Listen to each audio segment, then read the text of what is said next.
On today's question of faith, is it Barbie's world or Ken's world? Hey everybody, this is Question of Faith. Happy New Year. I'm Mike Hayes. I'm the Director of Young Adult Ministry here in the Diocese of Cleveland. And I'm Father Damian Ferentz, the Vicar for Evangelization.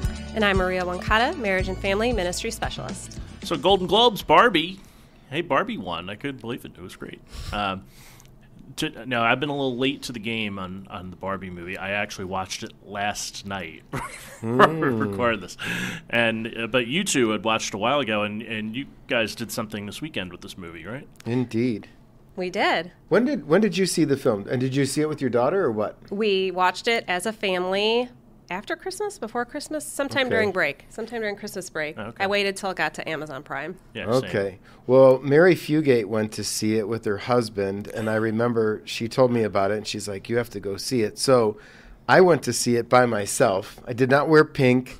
I went on a Tuesday night. It was $5 at the Euclid Theater and watched it for cultural research purposes, obviously. Of course. And so just this past weekend, there was the Youth Ministry Conference or Youth Conference at John Carroll University, CLE 216. Francine and Carrie put that on, and there were about 500 young people there. One of the breakout sessions was led by Maria and myself, and the question was, is it Ken's world or Barbie's world, or Barbie's world or Ken's world? Yeah.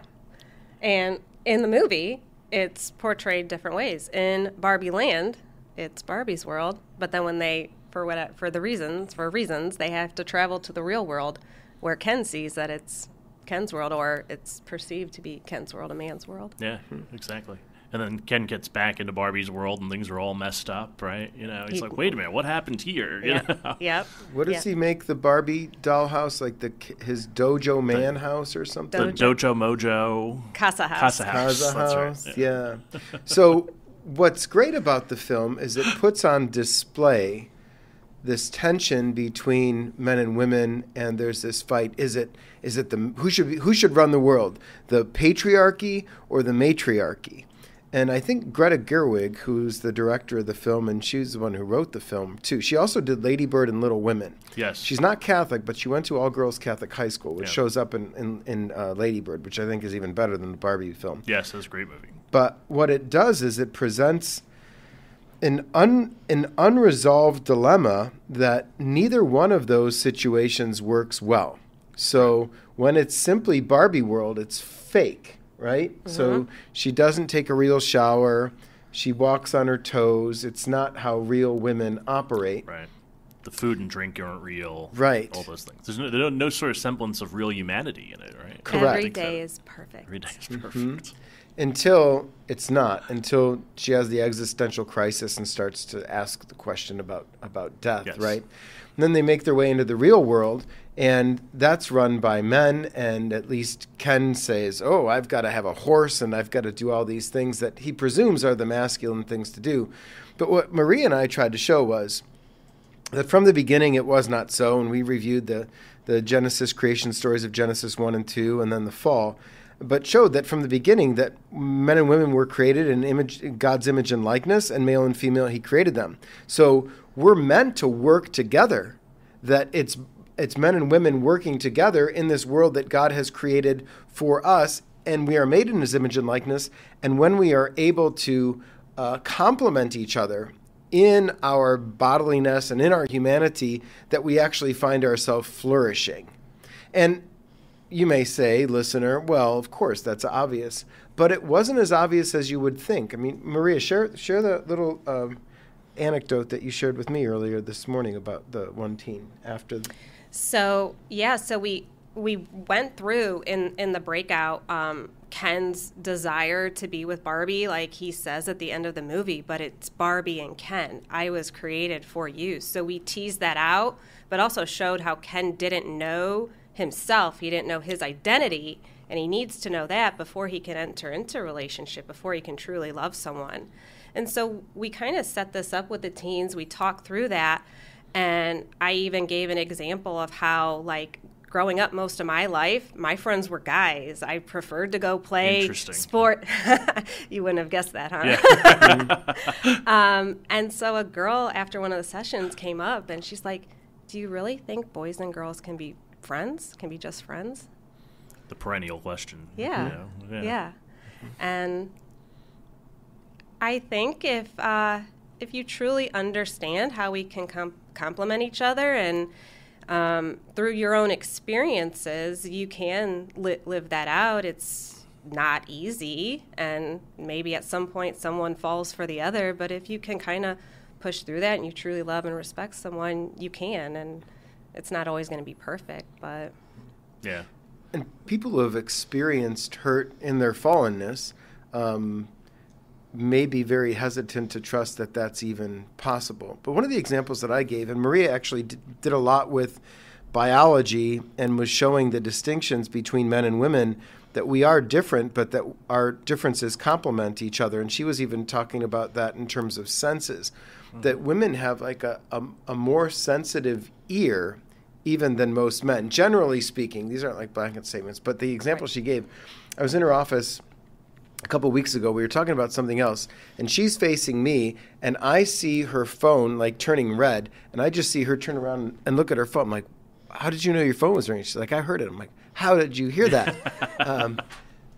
And I mean, I listened to a lot of rock and roll growing up, but I still have pretty good ears. And so we were even talking about some of these differences between men and women. And I shared with the teens that for a good part of my priesthood, I've lived at the seminary, or when I was studying at CUA, I lived with all Capuchins, so all dudes. And then when I was living in Rome, I lived with a bunch of priests from all around the United States, again, all dudes. So this is the first time in my life, since I was a parish priest, that I've had the majority of my coworkers be female, be women. And one of the things that's very noticeable to me right off the bat is that women are able to identify more emotions in a human face than men can, like twice as many emotions, because of like the maternal instinct. They have to be able to recognize worry, concern, all these things. So I am asked more, are you tired? Are you feeling all right? Oh, you look happy today. And guys typically don't notice those things. Yeah, exactly. Yeah. Just before the holidays, my little dog got sick, and I was upset about something that happened to the vet. And Christy Cabinets came up to me, and she's like, "You all right?" I was like, I thought I was hiding that really well. I was like, apparently not. But yeah, it's the kind of thing that guys generally would know. Like, no guy would ever have asked me that question, I don't think. Yeah, and I think we try to be very clear that these differences doesn't make like men better than women or women better than men, but they're differences that help us work together. Yeah. And that when we work together is when true flourishing can happen for everyone involved. Yeah. It was interesting when I was watching the movie, one of the things that came up was Ken comes back into the Barbie world and he goes, "Can I just have one Supreme Court justice back?" And, well, we can't do that. Yeah. And so you could see the thing, power sort of corrupts in a way. And I was like, I said to my wife, I said, that was true for women forever until a woman was named to the Supreme Court, and only one initially, And I was like, that's interesting that they kind of flipped that, and that Ken kind of now understands maybe what women had gone through all those years, or when it was the Ken's world and there were all men on their little Supreme Court. It was the same kind of thing. Right. It's an interesting movie. I mean, yeah, it proposed great questions, and one of the questions that we received at our second session, so we did the breakout twice, and it was from a youth minister. She said, a lot of people think that this movie is bashing men, so why recommend it? Why are we talking about it? And my response was, I think it's more nuanced than that, number one, but number two, it's the most watched film of 2023. And so as a Catholic, especially young adult Catholic, it's important to know what people are watching and then to be able to talk about it, theologically reflect on it, take what's good, like the seeds of the word that are present there, and if there's prophetic voices, to be able to hear them, and also recognize what's not so good. And then I mentioned to this minister, I said, so then when these young people go home, their friends will say, "Hey, what did you do this weekend?" "Oh, I went to this Catholic conference." "Oh, yeah, what did you do while you were there?" "Well, we prayed, we went to confession, mass, adoration. We also went to a breakout on the Barbie movie You did? What did you talk about? Well, we talked about, is it Ken's world or Barbie's world? And what's the answer? And that's a way that you can evangelize. So as a Catholic, anytime you see a film or watch a TV show or read a book, it's important not just to do that for empty entertainment, but to pay attention and see what's happening there in that art form, and then be able to theologically reflect on it, because that's a great way into people's lives. Yeah. A lot of people won't be going to church, but a lot of people will be watching film. And if you watch the same films that they watch and are able to show deeper meaning than they were able to see upon their first view, you've got an in as an evangelizer. I mean, that's the way it works. I mean, you have to know what's going on in the culture, too, right? Sure. In order to respond to it when it needs to be responded to. But then, two, is like to say, well, what you just said a second ago, what's good in this? What can we take away from this? What is of God in this whole situation? Yeah, and I gave my own response to the question, too, which I do think we have to carefully watch, because I don't think in the movie that any man was portrayed as intelligent. Yeah. They were mostly there for comedy purposes, I think, which for young people watching that, I think that sets the portrayal or perception of like all men are not intelligent. They shouldn't be in any positions of power, or we need to be wary of them. So I suggested that in watching movies like this, for teens to talk with their parents, talk with their youth minister about it, and tease out what is good and maybe what we should be critically evaluating. But it's a good exercise because, yeah, it's a popular movie. So. Like I said, we watched it as a family, and we all went around and gave our own opinions on it. I saved mine for last so that I wouldn't persuade my children either way. But, I mean, James, who's in 7th grade, loved it. He thought Ken was hilarious. But he doesn't have the experiences that, like, his dad and I do of the world. Right. So his perception is totally different than ours. For a while in pop culture, it was really true that all men were sort of portrayed as dopes, right? Everybody Loves Raymond, Homer Simpson. Home Improvement. Home Improvement. For Peter Griffin. Right? Even if you go way back. Al Bundy. Al Bundy's a good one. But even if you go even way back, Archie Bunker, right? He was supposed to be this dopey racist, and that show sort of backfired in a way because it turned him into a lovable bigot. Everybody loves Archie Bunker, And so we used to argue about this in communications classes, which did that experiment fail? It was supposed to be a satire on racism, basically, and a bunch of other things probably as well. But it didn't really work. But it was interesting. Like I would tick off all of those things about the men are all stupid in these things, and I remember like a bunch of my friends were like, "Wait, yeah, you're right. They are all dumb." Yeah. I was like, "Yeah." I said, "We got to do something about that because now it's become all men are stupid and they can't do anything right." And and that's just not true, right? Yeah. And when I was growing up in the 80s, my two favorite shows were Dukes of Hazzard, and Bo and Luke were strong male figures. So was Uncle Jesse. He was the philosopher, the wisdom figure. I loved Uncle Jesse. Even Boss Hogg, as corrupt as he was a strong male figure when you think about it, And the A-Team. Oh, yeah. Hannibal, A-Team, B.A. Baracus, Faceman, and there's one more. Yeah, I forget. I haven't watched that show in years. I loved A-Team. So... yeah, I wasn't allowed to watch Archie Bunker. I wasn't allowed to watch Three's Company. There were certain shows I wasn't allowed to. I think because this is very Platonic and Aristotelian, but both Plato and Aristotle will say at a young age you have to protect what you watch because it will influence. So it is, is Barbie PG-13 or R? I don't know. I think it was PG-13. I think it's PG-13. Yeah. So it would be the kind of thing that you would want to watch with guidance, and of course parents are the first and best teachers of their children, so they're the ones who decide whether you watch this or not. But what you did there, Maria, with your family was what my mom used to do, and I hated it as a kid, but it obviously formed me, was we can watch this, but we're going to talk about it after. I'm like, oh, man, that sucks. I don't want to talk about this with my parents. Just let me watch the movie. Yeah.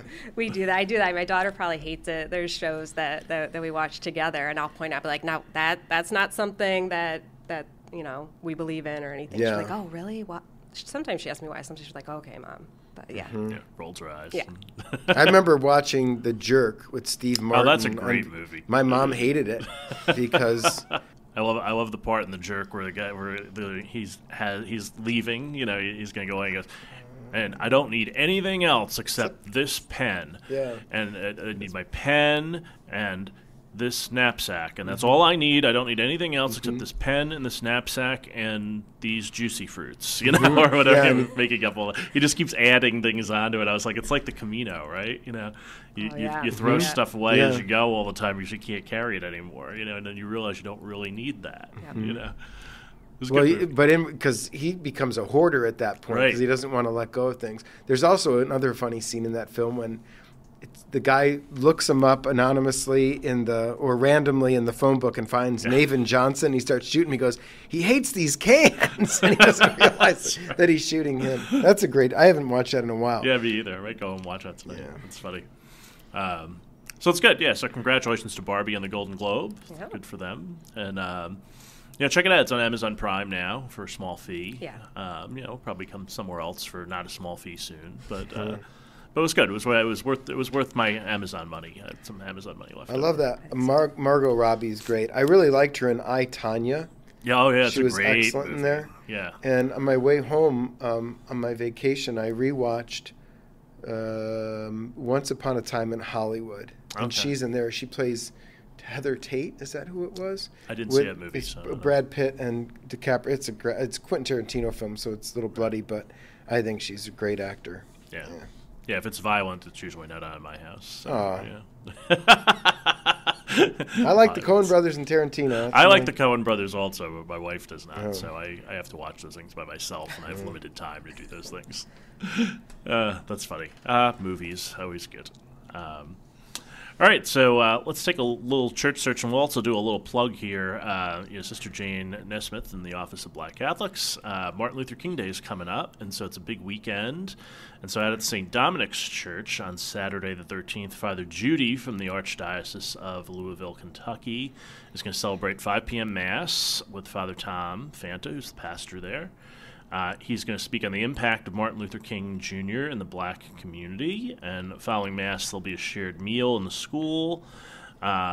And guest speaker Phyllis Clips, who we have come to know, is a program associate here for the Office of Black Catholic Ministries, and she's a parishioner at St. Adelbert, Our Lady of the Blessed Sacrament Church, and she's going to plan to discuss the Black Catholic experience from a local perspective. That's awesome. And although she's a parishioner at St. Adelbert, she's almost always at daily Mass at 7:15 here at the cathedral. Yeah, every day. Yeah, and so they'll be there. They're going to do that again on Sunday at St. Agatha St. Aloysius, and then on Monday here at the cathedral. Noon Mass. Noon Mass, correct. And African diocesan praise dancers and the diocesan gospel choir will perform some songs of praise. Jeremy Magnum, a senior at North Olmsted High School, will present Martin Luther King Jr.'s I Had a Dream speech. And then on Tuesday, at Elyria Catholic High School, there'll be a prayer service as well. Oh, cool. So there's lots of good stuff going on. Lots of stuff going on. And Sister Jane will be on this podcast next week, so stay tuned for her. We'll recap that. That's awesome. Let's take a look at our readings for Sunday coming up. The first reading is one of my favorites. So it's Eli and Samuel. So Samuel's sleeping, and God calls him, and he thinks Eli's calling him. So he shows up and says, "Hey, you called me." And what you talking about, man? I didn't call you. Go back to sleep. And then 2 more times he goes back. And I loved it. At one point I had to read this reading, and when he gets up the 3rd time, the Lord called Samuel again for the 3rd time. Getting up and going to Eli, he said, "Here I am. You called me." And then Samuel realized that God is the one calling him. So if he wakes you up again, tell him, "Speak, Lord, for your servant is listening." So I just like the exasperation of Eli getting up for the 3rd time, or Samuel getting up for the 3rd time, rather, and be like, "I'm getting tired of you calling me and telling me that you didn't call me." That's because I'm not calling you. God's calling you.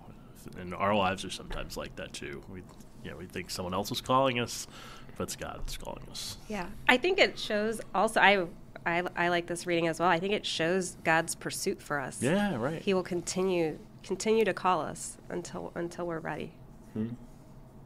Cool. Well, I went with the second reading from St. Paul to the Corinthians, and I like it especially in light of New Year's resolutions. Many people's New Year's resolutions have to do with their physical health, not just their spiritual health, but of course, as Catholics, we know those two things go hand in hand. So the body is not for immorality, but for the Lord, and the Lord is for the body. And then the last line, therefore, glorify God in your body. So we don't believe that the body is just a husk for the soul, but that they work together. In philosophy, we call it the hylomorphic unity of the human person. So when it comes to nutrition, when it comes to sleep, when it comes to our own like sexual chastity, continence, purity, all that stuff matters in the Christian life. And to pay attention to it and to think that you could somehow skip over those things and just my soul's most important, that somehow there's an abstraction there. That's actually not true. So taking care of one's body is a really important part of also taking care of one's soul. Yeah, exactly. Yeah. My New Year's resolution's around that, so I'm going to try to lose some weight again, and that's usually my resolution. Worked well one year, didn't work well the next year, but this year it's going to work well. I want to look good for a possible ordination in May. And then afterwards, continue that's right. To look good. And that's what my wife said. My wife said, you're not just doing this so you can look good at an event. She said, this should be a life change. And I said, yes, I understand that. And I said, so that's what I'm trying to do. So mine is similar as well. And as healthy as I try to be, I had my physical, and my cholesterol is just a little, and I think it's more hereditary and genetics than anything. Yeah, but it was a reminder that I have to be strict. I have to watch my nutrition just as much as I exercise. My cholesterol is borderline, but I have not gone on medication for it. I do not want to. So if I die of a heart attack, you'll know why. But I don't. I had they took a picture of my heart to see if I had calcium in there, and everything's clean. Everything's I'm fine. Same for me. Yeah. So, but I also think I have Eastern European blood, and it's just how it goes, and that's I don't know what I can do about that. And I don't want to just eat fish all the time and lettuce. And it's not like you guys see me eat. I eat pretty healthily. You do, yeah. But, absolutely, yeah. I'm a sucker for chips and cheese at a Mexican restaurant, but whatever, in moderation, right? Yes. I also want to enjoy life. Right. I want to enjoy cheese. Right. There's also all chips. these family traditions that people have and everything else that you kind of throw out the window if you cut everything out. Yeah, I got to have some kielbasa and kraut and some pierogi sometimes. Yeah. Not all the time, but sometimes. That's sometimes. Right. And chicken paprikash. Of course. On Sundays. She's Hungarian. That's what Sundays are for. Yeah. When I went to the doctor one year, my cholesterol was very high, which my father's was very high, and I think we share a lot of our physical things. So the doctor put me on a very strict diet for the entire summer, right? And I did not cheat, except for once I had a steak that I was not supposed to have, right? But that was the only thing I had, and I go back, and my cholesterol went from 224 to 222. With diet and exercise every day, right? Yeah. And so the doctor looked at me and said, I hate to tell you this. He goes, what? And he goes, it's just your heredity. Yeah. And he said, so we're going to put you on medication. And he goes, that's the only thing that you can do. Yeah. And so he did that, and my cholesterol went down to 150, and it's stayed that way for my entire life now. And it's a pill diet. It really doesn't bother me. I don't notice any difference. Yeah. And my father also had to take it. So I was like, okay, this is just the way we are. Yeah. But I do have to watch diet and exercise and everything else. So my body chemistry is generally pretty good. The only thing that's wrong with me is my weight. And it's just around my midsection. So I'm trying to do that. Diabetes runs in my family, so I need to try to stave that off. Yeah. I think it's a balance to know, to know your family history, to know the good ways we can be stewards of our body, but also realize, we're not getting out here alive either. We're made for more. So absolutely. Yeah. And so you'll be back at the end of the month to talk a little bit more about this with the upcoming retreat that you have from Moms and Daughters, right? Yes, yeah. Behold Retreat. So we're starting to post some stuff on social media about it. Registration is open now, but we'll be back in a couple weeks to tell you even more about it. I saw the preview of the video today. It's very good. It's only 1 minute long, and it's packed with beauty and goodness. Chock full of beauty. I'll be dropping soon. And then speaking of retreats, so we had an early bird registration up for our spring retreat, Believeland retreat in April. So you get a really good deal. It's like $25 off if you sign up now. Since it's $65, you only pay $40. And so it's been a good deal. A lot of people have taken advantage of that. We're going to leave it open for a little bit longer and extend the period just a little. for folks. So if you haven't signed up yet and you think it's too late, just keep signing up. You can do it. How many can you take? 30 would be a great number, but we could take up to 50 people. So That's a good biblical number, too. Absolutely, yeah. All right, so Happy New Year, by the way, both speaking of resolutions. Happy New Year. Happy New Year. And we'll be back next week with Sister Jane Nesmith and a lot more here on Question of Faith.